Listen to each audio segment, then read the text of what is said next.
Hello students, कैसे हैं आप सब लोग। उम्मीद है मैनेजमेंट का अब तक का सफर आपका बहुत अच्छा रहा होगा। एंड वेलकम टू योद्धा बैच अगेन। इस योद्धा बैच के अंदर क्लास 12 की अकाउंटेंसी, इकोनॉमिक्स और बिजनेस स्टडीज को पूरी तरीके से खत्म करेंगे 3 से 4 महीने के अंदर, ए टू जेड सब कुछ। उम्मीद है क्लास आप लोग इसको अच्छे से फॉलो कर रहे हो। आज की क्लास में हम एक बहुत इंपॉर्टेंट टॉपिक पढ़ेंगे जिससे मेजर चांस है एक क्वेश्चन तो आना ही आना है, जो कि है कोऑर्डिनेशन। कोऑर्डिनेशन को पूरी तरीके से एंड करेंगे तुम्हारे रियल लाइफ में भी, तुम्हारे सीवीटी में भी, क्लास 12 बोर्ड में भी। ये बहुत इंपॉर्टेंट है, तो वीडियो एंड तक देखना, कुछ भी स्किप मत करना। इसके नोट्स आपको एसपीसीसी ऐप में फ्री स्टडी मटेरियल के अंदर क्लास आपको मिल जाएगा। एक फोल्डर क्लास 12 बिजनेस स्टडीज 2024, और उसके अंदर क्लास आपको ये फाइल मिल जाएगी। स्टार्ट करते हैं part 4 management coordination. Class coordination word आपने जरूर लाइफ में पहले भी सुना होगा। भाई थोड़ा सा कोऑर्डिनेट कर यार, कोऑर्डिनेशन करो। यानी कि कोऑर्डिनेट करना, एक दूसरे से मिलकर काम करना, एक दूसरे को समझना, एक दूसरे की प्रॉपर अंडरस्टैंडिंग करना। इससे क्या होता है क्लास, सिंक्रनाइजेशन होता है एक्टिविटी का, और हम क्लास इजीली गोल को अचीव कर पाते हैं। सो कोऑर्डिनेशन क्या है, is the integration of the efforts of group members so that to provide unity of action, ताकि सब लोग जो चले वो एक ही राह पे चले क्लास, जिससे हम लोग ऑर्गेनाइजेशन गोल को अचीव कर सकें। कुछ वर्ड हैं जो बहुत इंपॉर्टेंट है, जो रेकग्नाइज करते हैं कि हाँ ये सवाल कोऑर्डिनेशन का है, ये कोऑर्डिनेशन की बात कर रहा है। जैसे इंटीग्रेशन, सिंक्रनाइजेशन। जब कोऑर्डिनेशन होता है ना, सारे डिपार्टमेंट एक दूसरे को समझते हैं, लेस क्योस होता है, लेस कंफ्यूजन होता है, शिकायतें कम होती हैं क्लास, और ऑर्गेनाइजेशन गोल को अचीव करते हैं। अगर आपने बात की हो मैनेजमेंट के 5 फंक्शंस की, planning, organising, staffing, directing, controlling, तो मैनेजमेंट के एक छठा फंक्शन की तरह भी कोऑर्डिनेशन काम करता है। इसको हम लोग मैनेजमेंट का 6th फंक्शन कहते हैं, और ये सबसे इंपॉर्टेंट फंक्शन है बाकी सारे फंक्शन से। यानी coordination is the most important functions of management. 5 function तो आपने पढ़े, लेकिन उन 5 फंक्शन में से सबसे ज्यादा इंपॉर्टेंट अगर कोई फंक्शन है तो वो कोऑर्डिनेशन है। बिना कोऑर्डिनेशन के तो पूरी ऑर्गेनाइजेशन ठप पड़ जाएगी, चल ही नहीं पाएगी। तो अगर आपको चलाना है कंपनी को तो कोऑर्डिनेशन मस्ट है। तो क्या है coordination? Integration of effort group members so that to provide unity of action to achieve organisation goal. Unity of action होता है क्लास, ताकि हम लोग इजीली ऑर्गेनाइजेशन के गोल को अचीव कर सके। अगर बात करें कोऑर्डिनेशन की, ये एसेंस ऑफ मैनेजमेंट है, ये बहुत जरूरी है। इसके बिना संभव ही नहीं है कि क्लास आप सक्सेसफुल कर जाओ। कोई भी ऑर्गेनाइजेशन सक्सेसफुल नहीं कर सकती क्लास अगर वो कोऑर्डिनेट ना करे तो। वर्कर का वर्कर के साथ, वर्कर का मैनेजर के साथ, मैनेजर का वर्कर के साथ, भाई कोऑर्डिनेशन मस्ट है। आपका मेरे से, मेरा आपके साथ कोऑर्डिनेशन मस्ट है, तभी चल पाएगा। आपके घर में भी कोऑर्डिनेशन होना जरूरी है। आप अपने पेरेंट्स के साथ कोऑर्डिनेट करते हो, अच्छे हालात में घर वाले आपको सब कुछ देते हैं, दिलाते हैं, और अच्छे हालात अगर नहीं है तो आप भी सपोर्ट करते हो, कोऑर्डिनेट करते हो। ठीक है भाई, हम समझेंगे इस चीज को, हम सैक्रिफाइस करेंगे, तभी परिवार चलता है, घर चलता है। ऑर्गेनाइजेशन भी इसी तरीके से चलता है। कोऑर्डिनेट, वर्कर कोऑर्डिनेट करता है मैनेजर्स को, और मैनेजर्स कोऑर्डिनेट करते हैं वर्कर्स को। So coordination is the essence of management, यानी कि मस्ट है कोऑर्डिनेशन मैनेजमेंट के लिए। एसेंस मतलब इट इज नेसेसरी। क्यों? Coordination is needed to perform all the functions of management. Management के आपको पता है 5 फंक्शन है, planning, organising, staffing, directing, controlling. तो ये सारे के सारे फंक्शंस को करने के लिए कोऑर्डिनेशन की जरूरत पड़ती है।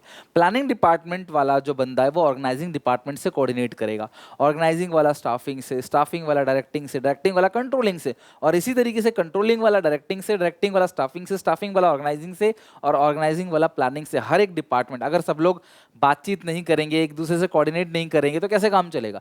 तो सारे के सारे डिपार्टमेंट एक दूसरे से जुड़े होते हैं, दे हैव टू कोऑर्डिनेट। अगला है it is level at all level. आपको सब पता है, टॉप लेवल, मिडिल लेवल और लोअर लेवल। ये सब लोग अगर कोऑर्डिनेट नहीं करेंगे आपस में तो कैसे चलेगा? भाई टॉप लेवल वाला प्लान पॉलिसी को इनको देता है, तो ये कोऑर्डिनेट करेंगे, इनको देंगे, ये देंगे वर्कर्स को। तो अगर ये कोऑर्डिनेट नहीं करेंगे तो ऑर्गेनाइजेशन चल नहीं पाएगी। तो सारे लेवल जो भी हैं, चाहे टॉप लेवल हो, मिडिल लेवल हो, लोअर लेवल हो, इन सब के बीच कोऑर्डिनेशन जरूरी है। सारे के सारे functions, planning, organising, staffing, directing, controlling, इन सब के बीच भी कोऑर्डिनेशन जरूरी है। कोऑर्डिनेशन जरूरी कहाँ कहाँ पे है? सारे लेवल के बीच में, सारे फंक्शन के बीच में। And coordination is the most important function of an organisation. किसी भी ऑर्गेनाइजेशन का सबसे इंपॉर्टेंट फंक्शन जो है वो कोऑर्डिनेशन है, ये आपको ध्यान रखना है। इसके अलावा तुम्हें दो चीजें क्लास आपको ध्यान रखनी है इसके अंदर, एक फीचर है और दूसरा इंपॉर्टेंस है, ठीक है। तो ये वही बातें जो मैंने बताया आपको, coordination is needed to perform all the functions to achieve the organisation goal. There must be coordination in the function of management, that is planning, organizing, staffing, directing, controlling. All the functions of management are interrelated to each other. Misconception between any function leads to chaos, लड़ाई झगड़ा, confusion create होगा अगर class कोई भी misconception हुआ तो इसीलिए सारे के सारे फंक्शंस में जरूरी क्या है, coordination. Coordination is required every level. Top level management requires to integrate all the activity of organisation. Middle level management is link pin, तो उनको तो सबसे ज्यादा कोऑर्डिनेट करना है। और इवन क्लास जो लोअर लेवल मैनेजर्स है वो क्लास एम्प्लॉय के साथ कोऑर्डिनेशन करते हैं, तो कोऑर्डिनेशन वहां भी जरूरी है। Even coordination class most important function भी है of the organization. Without coordination, an organization cannot run successfully for a long period of time. All the other function will not work properly in the absence of coordination. अगर coordination ही नहीं है तो management का कोई function perform नहीं हो पाएगा, ना प्लानिंग, ना ऑर्गेनाइजिंग, ना स्टाफिंग, ना डायरेक्टिंग, ना कंट्रोलिंग। अगर आपको सक्सेसफुल बनना है तो कोऑर्डिनेशन मस्ट है, वो करना ही पड़ेगा। फीचर्स की बात करें, सबसे पहला feature coordinate integrate group efforts. Group के एफर्ट्स को जोड़ता है। सब लोग अलग अलग दिशा में काम करें, काम नहीं बनेगा। आप क्लास समझ रहे हो ना, आप पांचों उंगली मिलती है ना क्लास तो पावर बनता है, तो यही वो कोऑर्डिनेशन है। सारे लोग मिलके जब काम करेंगे तो एक ही दिशा की तरफ जाएंगे, कोई कंफ्यूजन नहीं होगा, सब लोग खुशी खुशी सब मिलके काम करेंगे। तो ये है कोऑर्डिनेशन। कोऑर्डिनेशन मतलब आपको बातचीत करनी पड़ेगी, आपको समझना पड़ेगा एक दूसरे को, सबके साथ मिलके काम करना पड़ेगा, अंडरस्टैंड करना पड़ेगा एक दूसरे को, ये है कोऑर्डिनेशन। कोऑर्डिनेशन कंटिन्यूअस प्रोसेस है। ऐसी कोई चीज नहीं जो एक बार की और खत्म हो गया, हमें जीवन भर कोऑर्डिनेट करना पड़ेगा, जिंदगी से लेके क्लास मौत तक, यानी कि अंत तक हमें लाइफ में हमेशा कोऑर्डिनेट करना पड़ेगा। आज मैं आपके साथ कोऑर्डिनेट कर रहा हूँ, नेक्स्ट मैं नेक्स्ट जो सेशन के बच्चों उनके साथ कोऑर्डिनेट करूंगा, पहले भी कोऑर्डिनेट किया था मुझे घर में, हर जगह जहाँ पूरी लाइफ है। इवन मेरी तरह आप भी हर जगह कोऑर्डिनेट करते हो, घर में भी करते हो, स्कूल में भी करते हो। एक गोल को अचीव करने के लिए प्लान बनाते हो, उसको हासिल कर लेते हो, नया गोल आता है, फिर उसके लिए कोऑर्डिनेट करते हो। तो कोऑर्डिनेट कंटिन्यूअस प्रोसेस है, चलता रहता है, नेवर एंडिंग। अगला class coordinate is a pervasive function, हर जगह होता है, यूनिवर्सल फेनोमेनन है। जैसे मैंने मैनेजमेंट के अंदर बताया आपको, management is universal, coordination is universal. आप भी करते हो, मैं भी करता हूँ, छोटी कंपनी भी करती है, बड़ी कंपनी भी करती है, प्रॉफिट मेकिंग ऑर्गेनाइजेशन भी करती है, not for profit making organisation भी करती है, हर कंपनी करती है। तो कोऑर्डिनेशन क्या है क्लास, यूनिवर्सल फेनोमेनन है। कोऑर्डिनेट डेलिब्रेट फंक्शन है। डेलिब्रेट का मतलब है जानबूझकर किया गया हुआ फंक्शन। कोऑर्डिनेट क्लास डेलिब्रेट, जानबूझकर, यानी जो कोऑर्डिनेशन है ये आपने जानबूझकर किया है। जानबूझकर कहने मतलब क्या है, देखो सीधी बात है, अगर मैं मेरी किसी वर्कर से, किसी कलीग से लड़ाई झगड़ा है, ठीक, मेरा कोई पर्सनल इशू है, लेकिन अगर मैं ऑर्गेनाइजेशन के अंदर हूं तो मुझे उससे कम्युनिकेट करना पड़ेगा। अगर कोई टीचर आपसे चिढ़ता है, जलता है, वो आपका पड़ोसी है, या जो भी आपने उससे ट्यूशन नहीं लगवाया, उसकी फूकी पड़ी है, वो जल रहा है कि इसने मुझसे ट्यूशन क्यों लगवाया, किसी और से क्यों लगवाया, तो लेकिन स्कूल में वो आपके डाउट्स को पूछने से, आप अगर पूछते हो तो वो मना नहीं कर सकता, क्योंकि उसे कोऑर्डिनेट करना पड़ेगा। क्लास ये रिस्पॉन्सिबिलिटी ऑफ एवरी मैनेजर है। मैं स्कूल का एग्जाम्पल लिया है, बट कंपनी में भी आपको हर वर्कर के साथ कोऑर्डिनेट करना पड़ेगा, भले ही आपकी कोई पर्सनल इशू हो या ना हो, भैया आपको बातचीत करनी पड़ेगी, कम्युनिकेट करना पड़ेगा। सो कोऑर्डिनेट डेलिब्रेट फंक्शन है। Every manager try to coordinate the activity of organisation to avoid chaos, confusion. So manager deliberate perform coordinate function, तो जानबूझकर जो मैनेजर्स हैं वो कोऑर्डिनेट फंक्शन को परफॉर्म करते हैं। अगला है coordination the responsibility of every manager. देखो एक होता है कोऑपरेशन, कोऑपरेशन की बात भी आती है कहीं ना कहीं इस चैप्टर में। कोऑपरेशन मतलब इंटरनल फीलिंग, भाई मैं किसी की हेल्प कर देता हूँ, मैं कोऑपरेट कर लेता हूँ, ठीक है। अब मेरी सीट थी, चलो मैं उठ जाता हूँ, भाई आप बैठ जाओ, आपको ज़्यादा ज़रूरत है, मैंने कोऑपरेट किया, हटना मेरी कोई लायबिलिटी नहीं थी, मैं बैठा था, लेकिन मैंने कहा आपको ज़्यादा ज़रूरत है, आपके हाथ में सामान ज़्यादा, आप बैठ जाओ। तो कोऑपरेशन वो है, इंटरनल फीलिंग है, कोऑपरेशन हेल्प की जाती है, लेकिन कोऑर्डिनेशन ऐसा नहीं है। कोऑर्डिनेशन क्लास डेलिब्रेट है, तुम्हें करना पड़ेगा, तुम ऑर्गेनाइजेशन के अंदर हो तो सबसे बात करनी पड़ेगी, सबसे मिलजुल के काम करना पड़ेगा, जन कल्याण के लिए, ऑर्गेनाइजेशन के गोल के लिए। अगला है क्लास रिस्पॉन्सिबिलिटी ऑफ मैनेजर।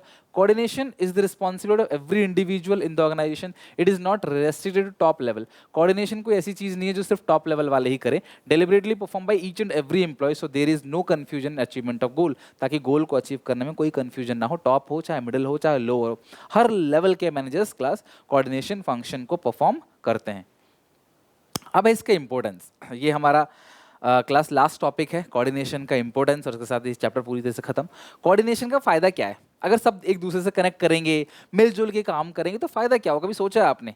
बहुत ही फायदा है। सबसे पहला फायदा है ग्रोथ इन साइज। देखो सिंपल सी बात है, अगर आपकी ऑर्गेनाइजेशन छोटी सी है ठीक है, थोड़े बहुत काम कर रहे हैं, 40-50 लोग काम कर रहे हैं, तो आप सबसे कोऑर्डिनेट कर लोगे, सबसे बातचीत कर लोगे, एक दिन में हाय हेलो हो जाएगी, कुछ टास्क पे, अथॉरिटी पे, रिस्पॉन्सिबिलिटी पे, गोल पे, अचीवमेंट पे, है ना, प्रॉब्लम्स पे, सॉल्यूशन पे बातचीत हो जाएगी। लेकिन अगर ऑर्गेनाइजेशन बहुत बड़ा है, हजारों वर्कर्स काम कर रहे हैं, तो वहाँ पे कोऑर्डिनेशन की ज़रूरत सबसे ज़्यादा है। वहाँ तुम्हें इस बात का ध्यान रखना है कैसे तुम हर एक लोगों से कनेक्ट कर सको, कैसे तुम हर एक इंसान से बात कर सको, हर एक इंसान की प्रॉब्लम को समझ सको, अपने गोल टास्क को डिस्कस कर सको, प्रॉब्लम सॉल्यूशन पे बात कर सको। तो ऑर्गेनाइजेशन जितना बड़ा होगा, तुम्हें कोऑर्डिनेशन मेंटेन करने की लायबिलिटी उतनी बढ़ानी पड़ेगी, तुम्हें सबसे ज़्यादा अच्छे से कोऑर्डिनेट करना पड़ेगा। Role of coordination increase when the size of organization is large. In large organization it is very difficult to take all the employees with harmony. सब लोगों को मिला जुला के एक ही रास्ते में लेकर चलना बड़ा मुश्किल हो जाता है अगर ऑर्गेनाइजेशन का साइज बड़ा है तो, right. Towards a single direction, so coordination require bring unity in action. ठीक है, अगर आप देखो कि अगर एक दो लोग हैं तो उनको एक दिशा में लेके चला सकते हो आप, लेकिन हजारों लोग काम कर रहे हैं, सबको सबकी माइंड को एक ही दिशा में लेके चलना ये बड़ा मुश्किल काम हो जाता है। So coordination growth in size पे डिपेंड करता है। अगला है फंक्शनल डिफरेंशिएशन। कंपनी के अंदर बहुत सारे फंक्शंस होते हैं, अलग अलग काम, हर मैनेजर अलग अलग तरीके से काम कर रहा है, उसका काम अलग है, उसका एटीट्यूड अलग है, उसका बिहेवियर अलग है, उसकी अथॉरिटी अलग है, रिस्पॉन्सिबिलिटी उसकी अलग है, वो किसी अलग स्टेट से आया है, किसी अलग रीजन से आया है, लेकिन हर कोई काम कर रहा है सिर्फ एक ही गोल के पीछे।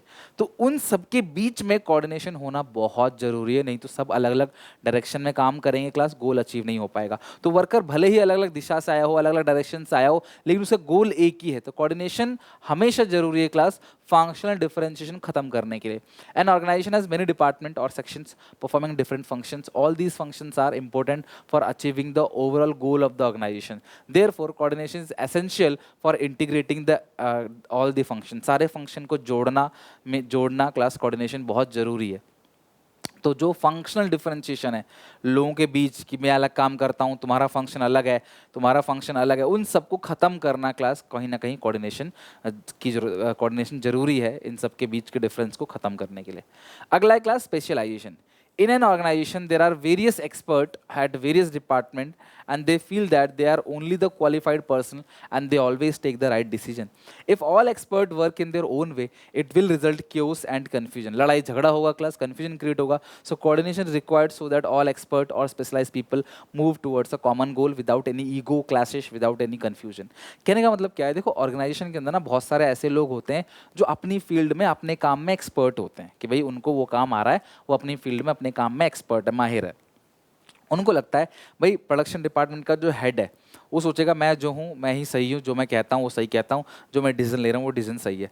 जो सेल्स डिपार्टमेंट का हेड है वो सोचेगा भाई मैं सबसे सही हूँ, मैं हेड हूँ, तो जो मैं कह रहा हूँ। अगर सारे हेड डिपार्टमेंट, बहुत सारे डिपार्टमेंट होते हैं कंपनी में, सबके डिपार्टमेंट के हेड अगर इसी तरीके से सोचने लगे कि मैं जो हूँ वही हूँ, जो मैं कहता हूँ वही कहता हूँ, तो ऑर्गेनाइजेशन चलेगा कैसे? तो कंपनी चल ही नहीं पाएगी। सो जितने भी क्लास स्पेशलाइजेशन है, जितने भी एक्सपर्ट लोग हैं, उन सब के बीच एक तालमेल होता है ना, तो कहीं ना कहीं ईगो क्लैशेस खत्म हो जाते हैं। अगर आप किसी इंसान को दूर से देख रहे हो ना, आप सोचोगे वो घमंडी है, अहंकारी है, लेकिन जब उससे आपकी दोस्ती हो जाएगी, आप उससे बातचीत करोगे, तो आपको बातचीत करके लगेगा नहीं यार ये तो पर्सन अच्छा है, इंसान तो बहुत डाउन टू अर्थ है, मैं तो खाम में इसको गलत समझ रहा था। तो बातचीत करने से, एक दूसरे के साथ घुलने मिलने से कहीं ना कहीं जो बैरियर है थिंकिंग का, जो डिफरेंस आपको लग रहा है वो खत्म हो सकता है। तो कोऑर्डिनेशन यही क्लैरिफाई करता है कि जितने भी एक्सपर्ट है ना वो सब अपनी तरीके से ना सोचें, ऐसे तो गोल अचीव हो ही नहीं पाएगा, सबके सब मिलके काम करें और हर एक इंसान दूसरे की हेल्प कर रहा है कहीं ना कहीं ऑर्गेनाइजेशन गोल को अचीव करने के लिए। तो 3 पॉइंट है इंपॉर्टेंस में, जितना बड़ा साइज उतनी ज़्यादा ज़रूरत कोऑर्डिनेशन की होती है, ग्रोथ इन साइज। लोग का फंक्शन अलग अलग है लेकिन सबका गोल एक ही है। फर्नीचर बन रहा है, लकड़ी ला कोई रहा है, काट कोई रहा है, पेंट कोई कर रहा है, उसमें मटेरियल कोई और लगा रहा है, शिपमेंट कोई और कर रहा है, बेच कोई और रहा है, ट्रांसपोर्टेशन काम किसी और का है, कस्टमर सर्विस कोई और दे रहा है। इतने सारे लोग कंपनी में जुड़े हुए हैं, सबका फंक्शन अलग अलग है, लेकिन सबके बीच तालमेल रहेगा तो गोल अचीव हो पाएगा ऑर्गेनाइजेशन का। अगला है स्पेशलाइजेशन। हर कोई एक्सपर्ट बनेगा तो काम कैसे चलेगा? तो जितने भी एक्सपर्ट हैं ऑर्गेनाइजेशन में उन सबके बीच कोऑर्डिनेशन अगर होगा उन सबके बीच, तो सब लोग घुल मिल के काम करेंगे और ऑर्गेनाइजेशन गोल को अचीव करने में आसानी होगी, राइट। तो ये थे class importance of coordination. And ये चैप्टर क्लास हमारा पूरी तरीके से खत्म हो गया। आई होप इस चैप्टर से आपको काफ़ी कुछ सीखने को मिला होगा। मैंने 4 क्लासेस के अंदर इस चैप्टर को ख़त्म किया, तो उम्मीद है क्लास आप इसको अच्छे से देखोगे और सीखोगे। कोई डाउट कोई दिक्कत हो जो कमेंट सेक्शन में मेंशन करना। मैं जल्दी ही क्लास इसका टेस्ट पे अनाउंस करूँगा, लाइव टेस्ट, और आपको जो भी डाउट दिक्कत होगा क्लास वो भी मैं सॉल्व करूँगा।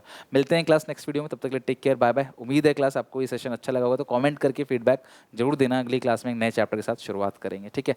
God bless you, take care.